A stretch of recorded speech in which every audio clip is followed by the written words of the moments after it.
हाँ तो बच्चों, लास्ट क्लास में अल्कोहल फिनॉल ईथर वाले चैप्टर में हमने जो टॉपिक छोड़ा था वो था प्रिपरेशन ऑफ फिनॉल। अब बात करते हैं प्रिपरेशन ऑफ फिनॉल की। फिनॉल प्रिपेयर कर सकते हैं हम हेलो बेंजीन से। ये केस लिया हमने क्लोरोबेंजीन का। क्लोरोबेंजीन को NaOH के साथ रिएक्ट कराया।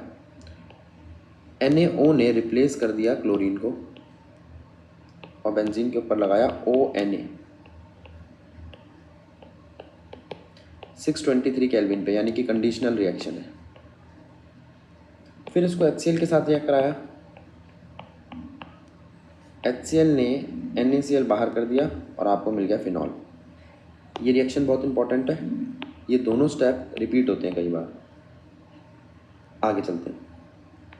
यही रिएक्शन अगर हमें बेंजोसल्फोनिक एसिड HSO3 की मदद से करनी हो तो क्या करेंगे? पहले हमने लिया बेंजीन, उसको रिएक्शन कराया ओलियम के साथ H2S2O7। ओलियम में हमारे पास दो चीज़ें, एक HSO3 प्लस और एक HSO4 माइनस। HSO3 प्लस जाके बेंजीन पे अटैक करेगा, उसका H रिप्लेस कर देगा, तो ये बन गया आपका बेंजोसल्फोनिक एसिड। ठीक है।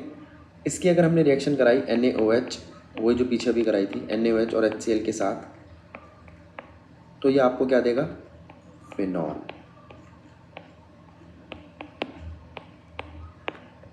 मतलब NaO पहले रिप्लेस करेगा HSO3 को, ऊपर आ जाएगा ONa, फिर NaCl को लेके जाएगा और आ जाएगा OH। ठीक। अब बारी आती है एनिलीन की। बेंजीन के ऊपर लगा है NH2 ग्रुप, अमाइन ग्रुप। उसकी रिएक्शन कराई हमने NaNO2 और HCl के साथ, और हमें मिला बेंजीन डाइजोनियम क्लोराइड, जो हम पहले भी देख चुके हैं लेसन नंबर 1 में ऑर्गेनिक के या NCERT के 10 चैप्टर में, जब हमने सैंडमेयर और गेटरमान रिएक्शन करी थी। तो ये है आपका बेंजीन डाइजोनियम क्लोराइड। ये स्टेबल है as compare to alkene diazonium chloride. यह अनस्टेबल था। ये स्टेबल इसलिए क्योंकि इसके पास रेजोनेंस है, तो उसकी स्टेबिलिटी रेजोनेंस स्टेबिलिटी हो गई। आगे चले। अगर हम वार्म वाटर लेते हैं, गर्म पानी लेते हैं, तो उस गर्म पानी के साथ उस गर्म पानी को रिएक्ट कराने पर ये Na2Cl HCl निकालेगा, N2 गैस निकालेगा और OH ग्रुप बेंजीन पे लग जाएगा, आपको फिनॉल मिलेगा। ठीक है। ये 3 प्रोसेस समझ में आ गए प्रिपरेशन के। अब हम एक प्रोसेस देखेंगे जिसमें हमने करनी है कमर्शियल प्रिपरेशन। कमर्शियली हम इसे बनाते हैं क्यूमीन से। क्यूमीन होता क्या है? बेंजीन के ऊपर आइसोप्रोपाइल, इस आइसोप्रोपाइल बेंजीन भी कहते हैं।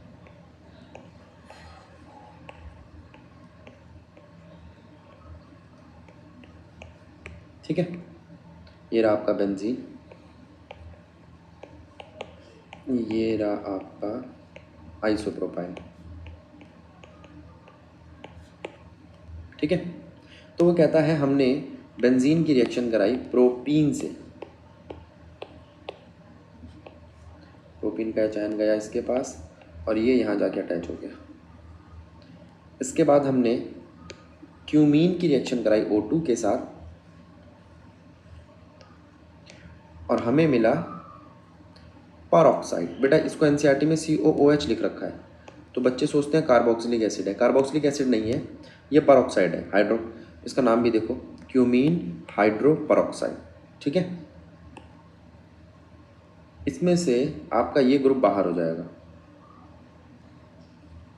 हीट करने पर, CH3COCH3 प्रोपेनॉल, और हमें मिलेगा फिनॉल। ये कुछ रिएक्शन NCERT में नहीं है, लेकिन आसान से ये देख लो। अगर मैं बेंजीन को V2O5 के साथ यानी कि एक ऑक्सीडाइजिंग एजेंट के साथ रिएक्ट कराता हूँ तो ऑक्सीडेशन होने के बाद मुझे क्या मिलता है, फिनॉल। ठीक है, ये आपका RMgX है। यहाँ R की जगह मैंने AR ले लिया है यानी कि अराइल ग्रुप बेंजीन, Mg ये रहा, X ये रहा। तो ग्रिग्नार्ड रिएजेंट है आपका।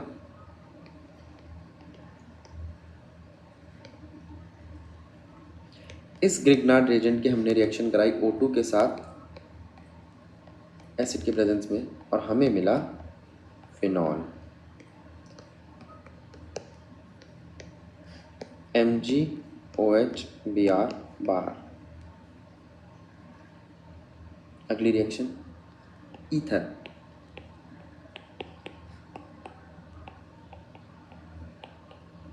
ईथर अगर असिमेट्रिक हो यानी कि उसके साथ जुड़े हुए उसके आर दोनों अलग अलग हो, जैसे इसमें CH3 छोटा है, बेंजीन बड़ा है, तो HI के साथ रिएक्शन करते वक्त हमें ध्यान रखना पड़ेगा कि आयोडीन जाएगा छोटे आर के साथ यानी कि CH3 के साथ और H जाएगा बड़े आर के साथ यानी कि बेंजीन के साथ। ठीक है, सिमेट्री के लिए। आगे एस्टर से बनाओ। एस्टर को पानी दे दो तो एस्टर आपका यहाँ से टूटेगा, पानी का H आयन इसके पास जाएगा, OH आयन इसके पास जाएगा और हमें मिलेगा CH3COOH और फिनॉल। इसमें एस्टर टूटकर फिनॉल यानी कि कोई अल्कोहल और कार्बोक्सिलिक एसिड बना रहा है, इसलिए इसे डीएस्टरिफिकेशन कहते हैं। और अगर अल्कोहल और एसिड मिलकर एस्टर बनाते हैं तो उसको एस्टरिफिकेशन कहते हैं। ये रिएक्शन दोनों डायरेक्शन में चलती है, इसलिए हमें यहाँ पर pH मेंटेन करना होता है कि हमें इस डायरेक्शन में जाना है या उस डायरेक्शन में जाना है, ध्यान रखना। तो यहाँ पे आपके फिनॉल की प्रॉपर्टीज़ प्रिपरेशन कंप्लीट हो गई। अब बात करते हैं हम फिज़िकल प्रॉपर्टीज़ की। फिज़िकल प्रॉपर्टी की बात करें तो सबसे पहले अल्कोहल, फिनॉल, ईथर में हम ये चीज़ देखेंगे कि जो अल्कोहल है या ईथर है इनका स्ट्रक्चर कैसा है। तीनों का स्ट्रक्चर पानी के जैसा है, दोनों का स्ट्रक्चर पानी के जैसा है।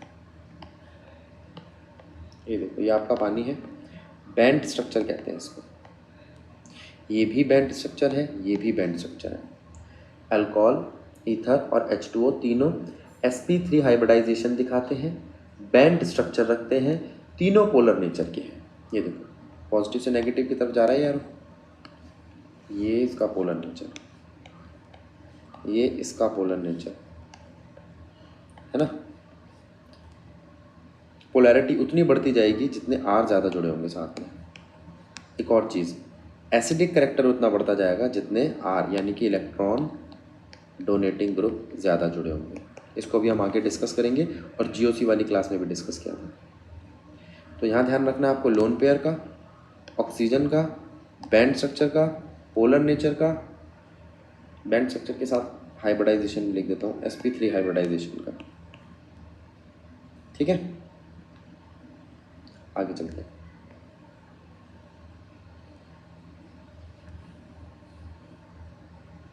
अब फिजिकल कैरेक्टरिस्टिक्स की बात करें तो अल्कोहल न्यूट्रल नेचर का होता है, इसका लिटमस पेपर पे कोई खास इफेक्ट नहीं पड़ता। पोलर नेचर का होता है, बता चुका हूँ, नेट डाइपोल होता है इसका। डेंसिटी, ये पानी से हल्का होता है।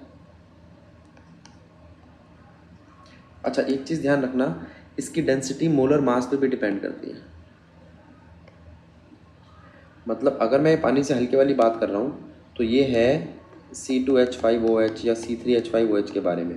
अगर मैं C6H5OH या और बड़े कंपाउंड की बात करूँगा, C6H5 नहीं, C6H13OH या C7H15OH, तो इसकी डेंसिटी पानी से ज़्यादा होगी। तो पानी डेंसिटी किस पे डिपेंड करती है, सीधे सीधे मॉलिक्यूलर मास पे। अब बात आती है सॉल्युबिलिटी की। ये फैक्टर्स भी हम जीओसी में बात कर चुके हैं, एक बार और देखेंगे फिर से अल्कोहल चैप्टर के लिए। अगर मैं बात करूं सॉल्युबिलिटी की तो सबसे बड़ा फैक्टर है यहाँ पर इंटरमोलिक्यूलर हाइड्रोजन बॉन्डिंग। फिनॉल और अल्कोहल इंटरमोलिक्यूलर हाइड्रोजन बॉन्डिंग दिखाते हैं, ईथर नहीं दिखाता। मतलब फिनॉल और अल्कोहल जो है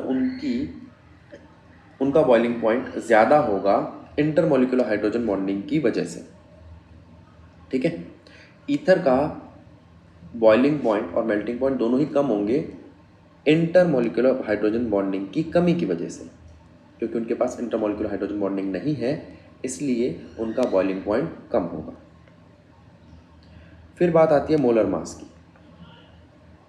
अगर हम बात करें मोलर मास की तो सॉल्युबिलिटी इन्वर्सली प्रोपोर्शनल है मॉलिक्यूलर मास की या मोलर मास की। मोलर मास बढ़ा तो सॉल्युबिलिटी घटी। ठीक है, ये फैक्टर यहाँ पर लगेगा। इसका मतलब फिनॉल जो है उसकी सॉल्युबिलिटी कम होगी छोटे अल्कोहल से, मतलब जैसे मिथेनॉल से, इथेनॉल से, प्रोपेनॉल से। क्यों? क्योंकि साफ साफ दिखाई दे रहा है उसका मॉलिक्यूलर मास बहुत ज़्यादा है, तो वहाँ पर इंटरमोलिक्यूलर हाइड्रोजन बॉन्डिंग वाले फैक्टर के साथ आपको मॉलिक्यूलर मास पे भी ध्यान देना है। तीसरा फैक्टर पोलर नेचर आता है, लेकिन इसका ज़्यादा रोल नहीं है। पानी पोलर नेचर का है, इसलिए उसके अंदर पोलर चीज़ें ज़्यादा डिजॉल्व होती है, लाइक डिजॉल्व लाइक वाली बात से। लेकिन अगर मैं बात करूं तो इसकी प्रायोरिटी कम है इंटरमोलिक्यूलर हाइड्रोजन बॉन्डिंग से। मतलब ये उतना इम्पॉर्टेंट फैक्टर नहीं है जितना इंटरमोलिक्यूलर हाइड्रोजन बॉन्डिंग है। अगर किसी में इंटरमोलिक्यूलर हाइड्रोजन बॉन्डिंग है तो वो पोलर हो या ना हो, हमारा काम चल जाएगा, सॉल्युबिलिटी होगी उसकी। ठीक है, अभी बता दिया ROH, फिनॉल, ईथर, ये तीनों ही आपके पोलर नेचर के।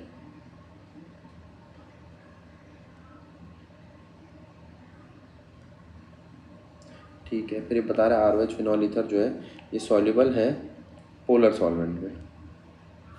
और कोई खास बात? ठीक है, ब्रांचिंग। अगर हम बात करें ब्रांचिंग की तो जैसे जैसे ब्रांचिंग बढ़ेगी सरफेस एरिया डिक्रीज होगा और सॉल्युबिलिटी भी डिक्रीज होगी। जैसे जैसे ब्रांचिंग बढ़ेगी, यानी कि प्राइमरी, सेकेंडरी और टर्शरी, इसमें टर्शरी की ब्रांचिंग ज़्यादा है तो टर्शरी का सरफेस एरिया कम है और इसकी सॉल्युबिलिटी भी कम है। बॉइलिंग पॉइंट में इंटरमोलिक्यूलर हाइड्रोजन बॉन्डिंग वाला फैक्टर सेम रहेगा, पोलर नेचर वाला फैक्टर सेम रहेगा, इवन ब्रांचिंग वाला फैक्टर भी सेम रहेगा। चेंज आएगा सिर्फ इस पे, मोलर मास में। अगर मोलर मास बढ़ा तो बॉइलिंग पॉइंट भी बढ़ेगा, लेकिन सॉल्युबिलिटी में क्या होता था? मॉलिक्यूलर मास बढ़ने पर सॉल्युबिलिटी, गलत लिख दिया, मॉलिक्यूलर मास बढ़ने पर सॉल्युबिलिटी डिक्रीज होती थी। ठीक, एक और फैक्टर देखो बेटा आपका मेल्टिंग पॉइंट। मेल्टिंग पॉइंट जिन फैक्टर्स पे डिपेंड करती है उनमें से सबसे इंपॉर्टेंट फैक्टर है आपका सिमिट्री। अगर कोई चीज़ सिमिट्रिक है तो उसका मेल्टिंग पॉइंट ज़्यादा है। जैसे even number of carbon atom वाला अल्कोहल ज़्यादा सिमिट्रिक है odd number of carbon atom वाले अल्कोहल से। इवन कार्बन एटम वाले जितने भी अल्कोहल हैं वो ज़्यादा सिमिट्रिक हैं, तो मेल्टिंग पॉइंट भी ज़्यादा रखेंगे ऑड नंबर वाले कार्बन एटम वाले अल्कोहल से। दूसरा, ROR सिमिट्रिक है, ROR' सिमिट्रिक नहीं है, तो किसका मेल्टिंग पॉइंट ज़्यादा होगा? ROR का। ठीक, एक चीज़ पे और ध्यान दो, इसको देखो, आपने कहा भैया ये सिमिट्रिक है, ये ज़्यादा मेल्टिंग पॉइंट रखता है इससे। ठीक है, फिर आप कहोगे भैया वो मोलर मास वाला फैक्टर कहाँ गया? हाँ, एक कार्बन तक तो चलेगा ये सिमिट्री वाला कि एक कार्बन का डिफरेंस चलेगा। अगर मैं ज़्यादा कार्बन का डिफरेंस कर देता हूँ तो फिर वो मोलर मास वाली बात आ जाएगी कि जिसका मॉलिक्यूलर मास ज़्यादा है वही ज़्यादा मेल्टिंग पॉइंट या बॉइलिंग पॉइंट रखता है। ठीक है, तो यहाँ पर बहुत इंपॉर्टेंट फैक्टर मोलर मास भी है, ये लिखा हुआ डायरेक्टली प्रोपोर्शनल। एक और इम्पॉर्टेंट प्रॉपर्टी है, वैसे तो ये केमिकल प्रॉपर्टी है आपकी, मैं इसको फिजिकल में करा देता हूँ, अरेंज वाले क्वेश्चन आते हैं इस पर। तो एसिडिक करेक्टर में जब हम बात करते हैं एसिडिक करेक्टर की, इसको भी मैंने जीओसी में बताया था, तो सबसे इम्पॉर्टेंट जो फैक्टर है जिस पर एसिडिक करेक्टर बेस करता है वो है आई इफेक्ट, इंडक्शन इफेक्ट। ठीक है, इंडक्शन इफेक्ट का पहले आपको मैं मतलब बताता हूँ। Sigma bonded carbon atom, sigma bonded carbon atoms यानी कि सारे सिंगल बॉन्डेड कार्बन एटम के अगर एक एंड पर डिफरेंट इलेक्ट्रोनेगेटिविटी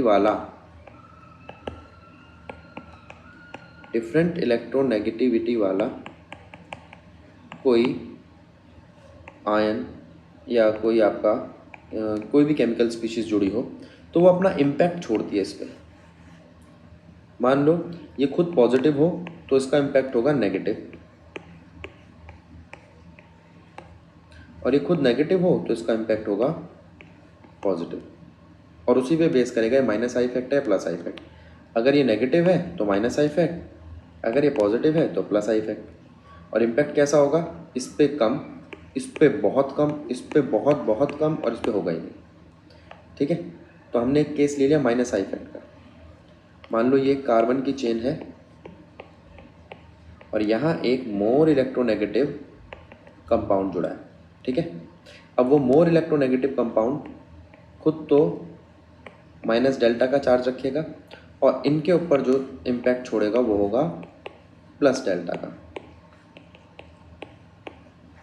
ठीक है, और अगर यहाँ पर कोई मोर इलेक्ट्रोनेगेटिव लगा हो तो वो माइनस आई इफेक्ट दिखाता है, यानी कि ये ग्रुप कहलाता है इलेक्ट्रॉन विदड्रॉइंग ग्रुप। कुछ इलेक्ट्रॉन विदड्रॉइंग ग्रुप्स हैं हमारे पास, nitrile, nitro, hydroxyl, halogens, COOH भी दिखाता है, कार्बोनाइल ग्रुप भी दिखाता है, और बेंजीन भी थोड़ा बहुत दिखाता है, फिनाइल ग्रुप। तो अगर किसी के साथ फिनाइल ग्रुप जुड़ा होगा तो वो इलेक्ट्रॉन विदड्रॉइंग नेचर का होगा, और इलेक्ट्रॉन विदड्रॉइंग ग्रुप जो होते हैं वो माइनस आई इफेक्ट बढ़ाते हैं, और जो चीज़ माइनस आई इफेक्ट बढ़ाती है वो एसिडिक करैक्टर भी बढ़ाती है। इसका उल्टा जो चीज़, ये रहा positive I effect. Plus I effect में क्या होता है, यहाँ पर जो चीज़ आपकी जुड़ी हुई है ये लेस नेगेटिव होती है,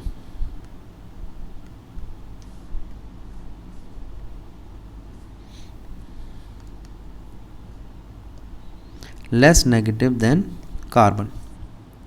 ठीक है, तो अपना नेगेटिव इफेक्ट छोड़ते हैं, इसे कहते हैं इलेक्ट्रॉन डोनेटिंग ग्रुप।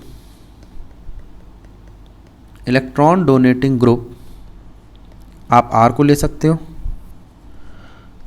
ROR को ले सकते हो, RNH2 को ले सकते हो, और ये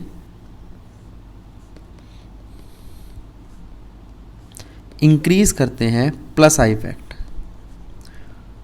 जो फर्दर इंक्रीज करता है बेसिक कैरेक्टर, या आप कहो डिक्रीज करता है एसिडिक कैरेक्टर। ठीक है, अब हमारे पास चीज़ें कौन कौन सी है पहले उनको देखते हैं। एक है आपका ROH, एक है ROR, और एक है HOH, और एक है फिनॉल। इसके पास एक इलेक्ट्रॉन डोनेटिंग ग्रुप है, इसके पास दो इलेक्ट्रॉन डोनेटिंग ग्रुप है, और इसके पास एक इलेक्ट्रॉन विदड्रॉइंग ग्रुप है। तो जाहिर सी बात, और इसके पास कुछ नहीं है, तो जाहिर सी बात है सबसे ज़्यादा एसिडिक ये होगा, उससे कम ये होगा, इसके पास एक इलेक्ट्रॉन डोनेटिंग है, ये उससे कम होगा, और सबसे कम ये होगा क्योंकि इसके पास दो इलेक्ट्रॉन डोनेटिंग ग्रुप है। ठीक है, समझ आया? यहाँ आपका एसिडिक कैरेक्टर कंप्लीट हो जाता है। अब हम बात करेंगे अल्कोहल, फिनॉल या कार्बोक्सिलिक एसिड की, कि इनका एसिडिक कैरेक्टर किस तरीके से वेरी करता है। मान लो सिंपल आपने एक अल्कोहल उठा लिया, तो अल्कोहल में सबसे पहले चीज़ हम देखेंगे कि H आयन छोड़ने के बाद बचता क्या है। जब अल्कोहल H आयन लूज करता है तो बनता है एल्कोक्साइड आयन।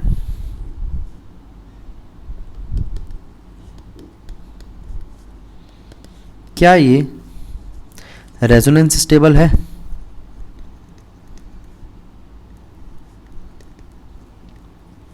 क्या इसमें करेक्ट चार्ज डिस्ट्रीब्यूशन है?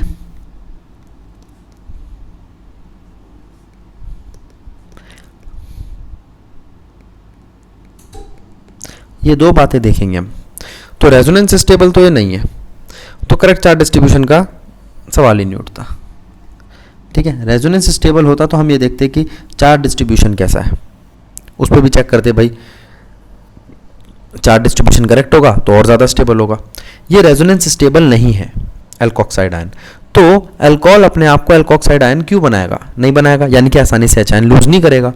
तो आपको बोलना है अल्कोहल अपना H आयन लूज नहीं करता, क्योंकि H आयन लूज करने के बाद जो एल्कोक्साइड आयन बनता है वो स्टेबल नहीं है। और अगर वो स्टेबल नहीं है तो इसका मतलब ये हुआ कि अल्कोहल अच्छा एसिड नहीं है, यानी कि H आयन आसानी से लूज नहीं करता। इसका प्रूफ देखने के लिए हमने अल्कोहल को रिएक्ट कराया सोडियम के साथ, सोडियम के हाइड्रोक्साइड के साथ और सोडियम के हाइड्रोजन कार्बोनेट के साथ। ये वेरी स्ट्रॉन्ग एसिड है, बेस सॉरी, ये खाली स्ट्रॉन्ग बेस है, ये वीक बेस है। तो वेरी स्ट्रॉन्ग बेस के साथ तो इसने रिएक्शन की और अपना एसिडिक कैरेक्टर दिखाया। स्ट्रॉन्ग बेस के साथ इसने रिएक्शन नहीं की और वीक बेस के साथ तो बिल्कुल भी नहीं की। ठीक है। अब यही बात हम फिनॉल की करें तो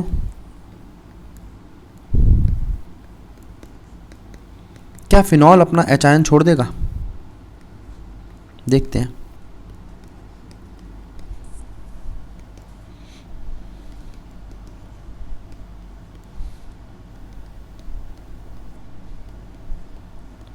तो सबसे पहली चीज, फिनॉल H आयन छोड़ने के बाद बनाता है फिनॉक्साइड आयन।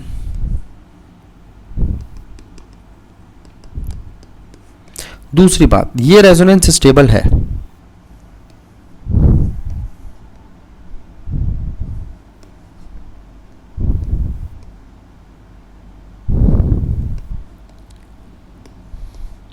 तो रेजोनेंस स्टेबल तो अल्कोहल भी, फिनॉल भी है, फिनॉल भी रेजोनेंस स्टेबल है, फिनॉक्साइड आयन भी, दोनों ही रेजोनेंस स्टेबल है।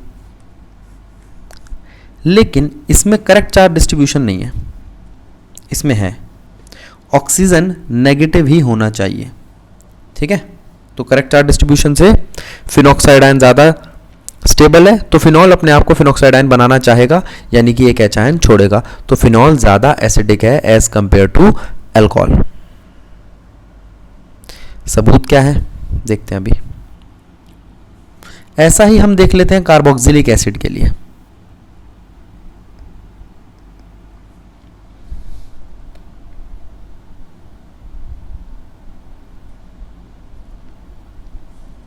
देखो, ये है आपका कार्बोक्सिलिक एसिड।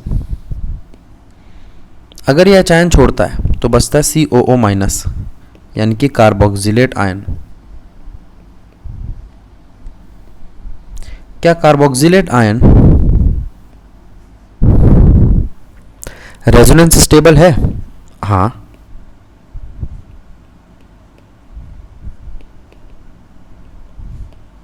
क्या करेक्ट चार्ज डिस्ट्रीब्यूशन है?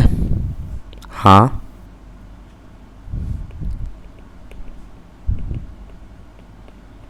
तो क्या ये आसानी से H आयन छोड़ देगा? हाँ। कौन आसानी से H आयन छोड़ देगा? नाम क्या? इसका मतलब कार्बोक्सिलेट आयन जो है वो कार्बोक्सिलिक एसिड से ज़्यादा स्टेबल है।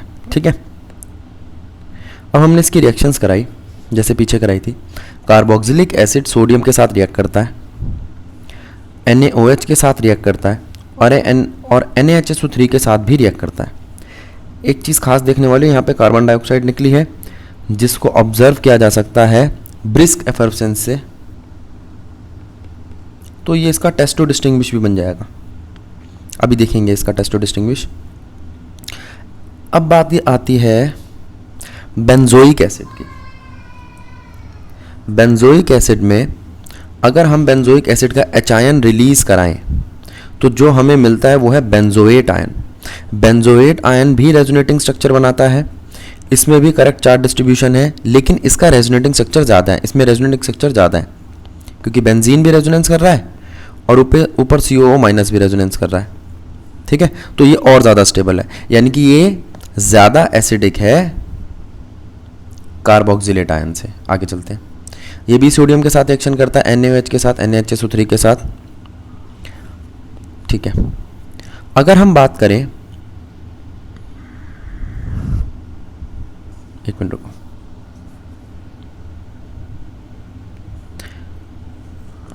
अगर हम बात करें एसिडिक कैरेक्टर की,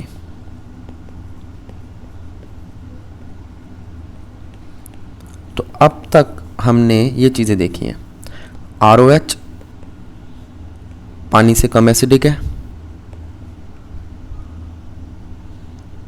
ठीक है, और एस्टर से ज़्यादा है।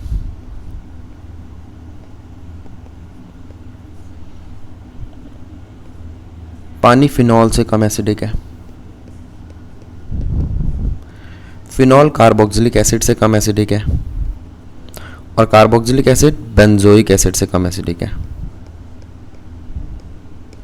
अब इस बात को ध्यान रखना, ठीक है। और इस ट्रेंड में जो आपके रीज़न बनते हैं उनमें सबसे पहले आता है रेजोनेंस, स्टेबिलिटी, ठीक है। दूसरा रीज़न बनता है आपका आई इफेक्ट, तीसरा correct charge distribution,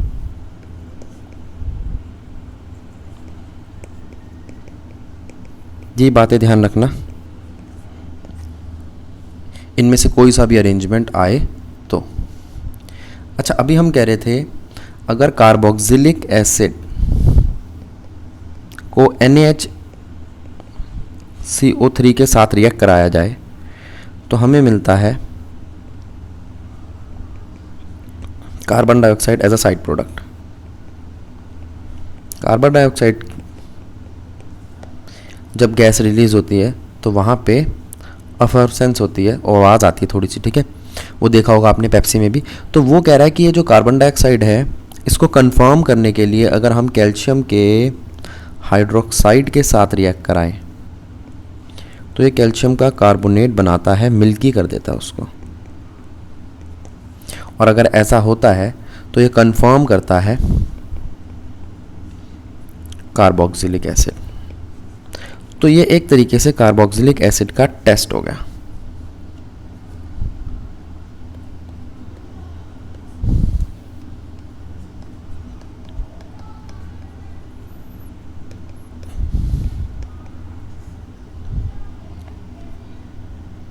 Test to distinguish between carboxylic acid and any other organic compound.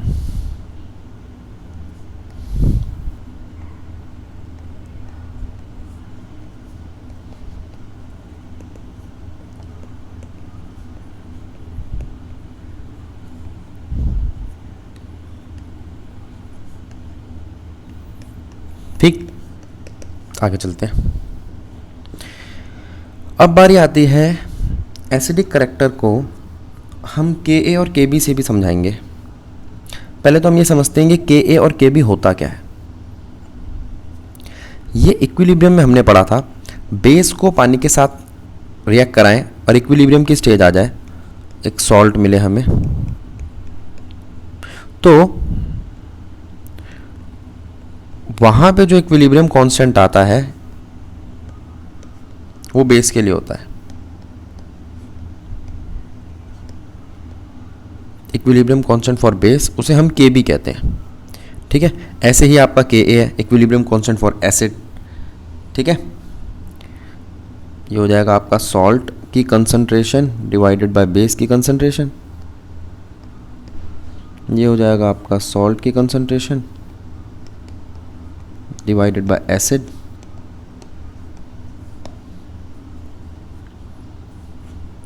अब pKa और pKb क्या होता है ये भी हम बात कर चुके हैं लास्ट ईयर।